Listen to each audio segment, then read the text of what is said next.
പിതാവിന്റെയും പുത്രന്റെയും പരിശുദ്ധാത്മാവിന്റെയും നാമത്തിൽ ആമേൻ. എന്റെ പ്രിയപ്പെട്ടവരെ, ജൂൺ 24 ചൊവ്വാഴ്ച. അമ്മേ പരിശുദ്ധമ്മേ, അമ്മേ പരിശുദ്ധമ്മേ, ദേവമാതാവേ, ദൈവമാതാവേ, കൃപാസനത്തിലൂടെ ഞങ്ങൾക്കും ഞങ്ങളുടെ ദേശത്തിനും അമ്മ മധ്യസ്ഥം തേടി തന്ന എല്ലാ അനുഗ്രഹങ്ങൾക്കും കൃപകൾക്കും ഞങ്ങളിപ്പോൾ ഹൃദയം നിറഞ്ഞ നന്ദി പറയുന്നു. അമ്മേ പരിശുദ്ധമ്മേ, ദേവമാതാവേ, ദൈവമാതാവേ, 2004 ഡിസംബർ 7 തീയതി ഉച്ചകഴിഞ്ഞ് 2:30 കൃപാസനത്തിൽ സംഭവിച്ച അമ്മയുടെ പ്രത്യക്ഷപ്പെടലിനെ കുറിച്ച് തിരുസഭയ്ക്ക് സമർപ്പിച്ചിരിക്കുന്ന പഠനരേഖകളുടെ മേൽ സഭാത്മകമായ പഠനം ആരംഭിക്കുവാൻ ഞങ്ങൾ പ്രാർത്ഥിക്കുന്നു. അമ്മേ പരിശുദ്ധമ്മേ, ഭൂസ്വർലോകങ്ങളുടെ രാജ്ഞിയായ അങ്ങേയ്ക്ക് ഭൗമ സംരക്ഷണത്തിനായി പ്രപഞ്ച പ്രകൃതിയെ തന്നെ തിരുസഭ പ്രതിഷ്ഠിക്കുവാൻ ഈ പ്രത്യക്ഷീകരണം വഴി ഇടയാക്കണമേ. പരിശുദ്ധമ്മേ, ജപമാല മാതാവേ, സകല കൃപാസനം പ്രാർത്ഥനകളോടും ചേർത്ത് ഞങ്ങളിപ്പോൾ പ്രാർത്ഥിക്കുന്ന ഈ കുടുംബത്തിന്റെ പ്രത്യേക നിയോഗം.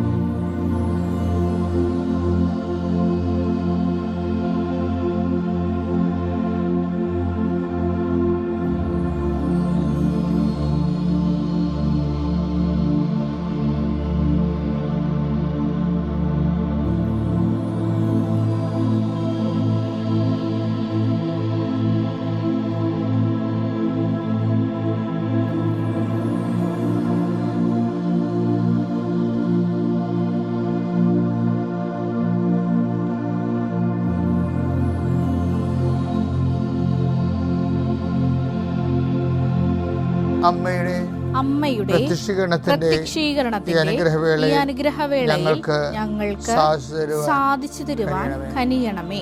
വിശ്വാസ പ്രമാണം. സർവശക്തനായ പിതാവും ആകാശത്തിന്റെയും ഭൂമിയുടെയും സൃഷ്ടാവുമായ ദൈവത്തിൽ ഞാൻ വിശ്വസിക്കുന്നു. അവിടുത്തെ ഏകപുത്രനും ഞങ്ങളുടെ കർത്താവുമായ ഈശോമിശിഹായിലും ഞാൻ വിശ്വസിക്കുന്നു. ഈ പുത്രൻ പരിശുദ്ധാത്മാവിനാൽ ഗർഭസ്ഥനായി കന്യകാമറിയത്തിൽ നിന്ന് പിറന്ന് പൊന്തിയോസ് പീലാത്തോസിന്റെ കാലത്ത് പീഡകൾ സഹിച്ച് കുരിശിൽ തറയ്ക്കപ്പെട്ട് മരിച്ച് അടക്കപ്പെട്ട് പാതാളങ്ങളിൽ ഇറങ്ങി മരിച്ചവരുടെ ഇടയിൽ നിന്ന് 3-ാം നാൾ ഉയർത്ത് സ്വർഗത്തിലേക്ക് എഴുന്നള്ളി സർവശക്തിയുള്ള പിതാവായ ദൈവത്തിന്റെ വലതുഭാഗത്തിരിക്കുന്നു. അവിടെ നിന്ന് ജീവിക്കുന്നവരെയും മരിച്ചവരെയും വിധിക്കുവാൻ വരുമെന്നും ഞാൻ വിശ്വസിക്കുന്നു. പരിശുദ്ധാത്മാവിലും ഞാൻ വിശ്വസിക്കുന്നു. വിശുദ്ധ കത്തോലിക്കാ സഭയിലും പുണ്യവാന്മാരുടെ ഐക്യത്തിലും പാപങ്ങളുടെ മോചനത്തിലും ശരീരത്തിന്റെ ഉയർപ്പിലും നിത്യമായ ജീവിതത്തിലും ഞാൻ വിശ്വസിക്കുന്നു. ആമേൻ. സ്വർഗ്ഗസ്ഥനായ ഞങ്ങളുടെ പിതാവേ, അങ്ങയുടെ നാമം പൂജിതമാകണമേ. അങ്ങയുടെ രാജ്യം വരണമേ. അങ്ങയുടെ തിരുമനസ് സ്വർഗത്തിലെ പോലെ ഭൂമിയിലും ആകണമേ. അന്നു വേണ്ടുന്ന ആഹാരം ഇന്ന് ഞങ്ങൾക്ക് തരണമേ. ഞങ്ങളോട് തെറ്റ് ചെയ്യുന്നവരോട് ഞങ്ങൾ ക്ഷമിക്കുന്നത് പോലെ ഞങ്ങളുടെ തെറ്റുകൾ ഞങ്ങളോടും ക്ഷമിക്കണമേ. ഞങ്ങളെ പ്രലോഭനത്തിൽ ഉൾപ്പെടുത്തരുതേ, തിന്മയിൽ ഞങ്ങൾ രക്ഷിക്കണമേ. ആമേൻ. നന്മ നിറഞ്ഞ മറിയമേ, സ്വസ്തി. കർത്താവ് അങ്ങയുടെ കൂടെ സ്ത്രീകളിൽ അങ്ങ് അനുഗ്രഹിക്കപ്പെട്ടവളാകുന്നു. അങ്ങയുടെ ഉദരത്തിൻ ഫലമായി ഈശോ അനുഗ്രഹിക്കപ്പെട്ടവനാകുന്നു. പരിശുദ്ധ മറിയമേ, തമ്പുരാന്റെ അമ്മേ, പാപികളായ ഞങ്ങൾക്ക് വേണ്ടി ഇപ്പോഴും ഞങ്ങളുടെ മരണസമയത്തും തമ്പുരാനോട് അപേക്ഷിക്കണമേ. ആമേൻ. എൻ്റെ കർത്താവിൻ്റെ ഉന്നതമായ നാമത്തിന് സ്വസ്ത്രം ചെയ്യുന്നു. കർത്താവേദിൻ്റെ വിശുദ്ധ പൗരോഹിത്യത്തെ മഹത്വപ്പെടുത്തണമേ. കൃപാസ്ഥാനത്താറെ ജീവനോടെ പ്രത്യക്ഷപ്പെട്ട സമയഘടികാരം നെഞ്ചിൽ ചാർത്തി ദുരന്തമുണ്ടാകാൻ പോണ് പ്രാർത്ഥിക്കണമെന്ന് ആവശ്യപ്പെട്ടുകൊണ്ട് ജീവനോടെ പ്രത്യക്ഷപ്പെട്ട പരിശുദ്ധ അമ്മയുടെ പ്രത്യക്ഷീകരണത്തിൻ്റെ അടിസ്ഥാനത്തിൽ പ്രാർത്ഥിക്കുന്നു. ആ പ്രത്യക്ഷീകരണ അടിസ്ഥാനത്തിൽ തന്നിരിക്കുന്ന ഉടമ്പടിയെ ഓർത്തുകൊണ്ട് പ്രാർത്ഥിക്കുന്നു. ആ ഉടമ്പടി അനുസരിച്ച് ചെയ്തുകൊണ്ടിരിക്കുന്ന ആൾക്കാരെ, ഉടമ്പടി ജീവിക്കുന്ന ആൾക്കാരെ, ഉടമ്പടിയിലെ ഒരു ഘട്ടം പൂർത്തിയാക്കിയിട്ടുള്ള ആൾക്കാരെ, അത് പുതുക്കാൻ വരട്ടെ എന്നുള്ള രീതിയിൽ നിൽക്കുന്ന ആൾക്കാരെ, അവരെല്ലാവരും കർത്താവെ പുതുക്കി ഉടമ്പടി എന്ന വലിയ ജീവിതത്തിലേക്ക് പ്രവേശിച്ചുകൊണ്ട് ദൈവത്തിൻ്റെ വലിയ ദാനങ്ങൾ പ്രാപിക്കാൻ അവരെ ഇടയാക്കി പ്രാർത്ഥിക്കുന്നു. ഞാൻ നീ ഏത് ഭവനത്തിൽ പ്രവേശിച്ചാലും ആ ഭവനത്തിന് സമാധാനവും ആശംസിക്കാൻ അളിച്ചത് കർത്താവെ, ഞാൻ ഈ പ്രാർത്ഥന കൂടുന്ന ഓരോ മക്കളുടെ ഹൃദയത്തിനും ആ മക്കൾ അധിവസിക്കുന്ന കുടുംബത്തിനും കർത്താവിൻ്റെ നാമത്തിൽ ഞാൻ സമാധാനം ആശംസിക്കുന്നു. കൃപാസ്ഥാനത്താറെ ജീവനോടെ പ്രത്യക്ഷപ്പെട്ട മാതാവിൻ്റെ പ്രത്യക്ഷീകരണത്തിൻ്റെ അടിസ്ഥാനത്തിൽ ആൾത്താരെ നടന്ന 10,000-കണക്കിന് ആരാധന ശക്തിയാൽ അധികാരത്തിൻ്റെ അടിസ്ഥാനത്തിലും യേശുക്രിസ്തു നാമത്തിൽ നിൻ്റെ ജീവിതത്തിൽ സമാധാനം ആശംസിക്കുന്നു. ദൈവതരെ നീ പോവുക. നീ പോകുന്നയിടത്ത് നിൻ്റെ വലത്തും ഇടത്തും നിൻ്റെ കർത്താവ് നിൻ്റെ കൂട്ടായിരിക്കും. ദൈവവേദന നീ പോവുക. നീ ധൈര്യത്തോടെ പോവുക. നടക്കത്തില്ലെന്ന് വിചാരിക്കുന്ന കാര്യത്തിൽ എൻ്റെ കർത്താവ് എൻ്റെ കൂടെ കൊണ്ട് I will be with you unto the last, അന്ത്യം വരെ ഉണ്ടാകുന്ന അളിച്ചത് കർത്താവിൻ്റെ വാഗ്ദാനത്തെ ഉറപ്പിച്ചുകൊണ്ട് അവിടുത്തെ ഇതാ നിൻ്റെ അമ്മയെന്ന് പറഞ്ഞുകൊണ്ട് നിൻ്റെ ജീവിതത്തിൽ നിനക്ക് ജീവിക്കാൻ ആത്മധൈര്യത്തോടെ ആവേശത്തോടെ ജീവിക്കാൻ വേണ്ടി തൻ്റെ അമ്മയെ നമുക്ക് കൈയേൽപ്പിച്ചു തന്ന ആ ദൈവത്തിൻ്റെ പദ്ധതി വിശ്വസിച്ചുകൊണ്ട് അമ്മയുടെ കരം ചേർത്തുകൊണ്ട് നീ പോവുക. നിൻ്റെ അഡ്മിഷൻ്റെ കാര്യമായാലും ശരി, നിൻ്റെ ഇൻ്റർവ്യൂ ആയാലും ശരി, നിൻ്റെ വിദേശ യാത്രയായാലും ശരി, നിൻ്റെ കടലിലേക്കുള്ള മത്സ്യത്തൊഴിലാളികളുടെ യാത്രയായാലും ശരി, അതുപോലെ തന്നെ ഏത് ജീവിതത്തിൻ്റെ മാർഗത്തിന് വേണ്ടി നിൻ്റെ കുഞ്ഞുങ്ങൾ നിൻ്റെ കുടലിൽ തീ പോകാൻ വേണ്ടിയുള്ള നിൻ്റെ എല്ലാ സംരംഭങ്ങളെയും കർത്താവ് നിമിഷം ആശീർവദിക്കുന്നു. കർത്താവേ, നിൻ്റെ വിശുദ്ധ പൗരോഹിത്യത്തെ ഇപ്പോൾ മഹത്വപ്പെടുത്തണമേ. ദൈവങ്ങളെക്കുറിച്ച് ചിന്തിക്കുന്ന കുഞ്ഞുങ്ങളെ കർത്താവ് നീ ഇപ്പോൾ കാണിച്ചു തരുന്നുണ്ട്. കർത്താവ് അവർ ഒരു സംശയമില്ലാതെ അവർക്കെതിരെ പോകണ്ട എന്ന് പറഞ്ഞുകൊണ്ട് പൈശാചികമായ ശക്തികൾ അവരുടെ ബന്ധുക്കളും സ്വന്തപ്പെട്ടവരും അവർ നിർബന്ധിക്കുകയും വിലങ്ങി വെക്കുകയും ചെയ്യുന്ന കർത്താവ് വിലങ്ങിനെ പൊട്ടിച്ചുകൊണ്ട് കർത്താവേ അവർ ദൈവവിളിയിലേക്ക് വിളിച്ച് ചേർത്തുകൊണ്ട് കർത്താവേ അവരെ അങ്ങയുടെ സുവിശേഷത്തിൻ്റെ വലിയ കാവലാളായി അവരെ മാറ്റണമേ. അങ്ങയുടെ കുടുംബങ്ങളെ നീ ആശീർവദിക്കണമേ. ദൈവവിളിയിൽ പ്രതിസന്ധിയുള്ളവരെ ഈ നിമിഷം ഏൽപ്പിച്ച് പ്രാർത്ഥിക്കുന്നു. കർത്താവ് അവരെ സ്ഥിരീകരിക്കുകയും ശക്തിപ്പെടുത്തുകയും ചെയ്യട്ടെ. എൻ്റെ കർത്താവിനുമായ നാമത്തിൽ സഭയുടെ അധികാരത്തിൽ കുശടയാളത്തിൽ അനുഗ്രഹിക്കപ്പെടട്ടെ. ഈശോ പറയണതേ, നമ്മുടെ ദൈവം ആരാണെന്ന് നമുക്കൊരു പിടിയില്ല. അതുകൊണ്ട് വചനം നമുക്ക് ഐഡൻറ്റിഫൈ ചെയ്തു.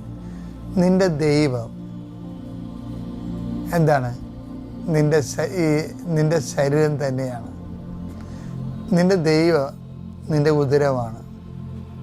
നിൻ്റെ ദൈവം ഇപ്പം നമ്മുടെ ഈ കരചരണങ്ങളുണ്ടല്ല, കരചരണങ്ങളിലൊക്കെ ചില സമയത്ത് ദൈവത്തിൻ്റെ ഭാഗമായിട്ട് ദൈവത്തിൻ്റെ സ്ഥാനം അപകരിക്കും.